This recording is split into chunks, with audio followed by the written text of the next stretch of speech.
അളിയ rifle club എങ്ങനെയുണ്ട്? Rifle ക്ലബ്ബോ?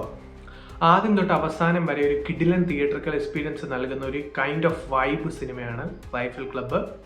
ഈ ഒരു സിനിമയുടെ എല്ലാ ഡിപ്പാർട്ട്മെന്റും മികച്ചു നിൽക്കുന്നു എന്നുള്ളതാണ് സിനിമയുടെ ഏറ്റവും വലിയ പ്രത്യേകത.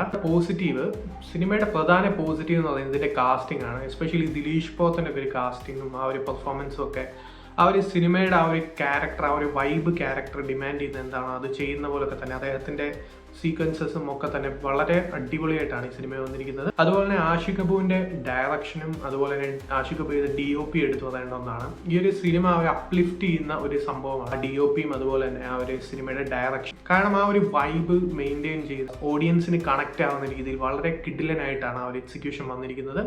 സോ ആദ്യം തൊട്ട് അവസാനം വരെ ടോപ്പ് ഗിയറിൽ പോകുന്ന ഒരു കിഡിലൻ സിനിമയാണ് റൈഫിൾ ക്ലബ്ബ്. തിയേറ്ററിൽ വെച്ച് തന്നെ എല്ലാവരും കാണണം എന്ന് നിർബന്ധമുള്ള ഒരു സിനിമയാണ്. കാരണം വളരെയധികം അടിപൊളി തിയേറ്ററിക്കൽ എക്സ്പീരിയൻസ് നൽകിയ ഒരു സിനിമയാണ്. സോ അടി ഇടി വെടി ആ ഒരു ബാച്ചിലർ പാർട്ടി കഴിഞ്ഞ് അങ്ങനെ ഒരു കൈൻഡ് ഓഫ് വൈബ് സിനിമ വരുന്നത് ഇപ്പോഴാണ്. അതിന്റെ മാക്സിമം ഔട്ട്പുട്ട് ഈ സിനിമ തരുന്നുണ്ട്.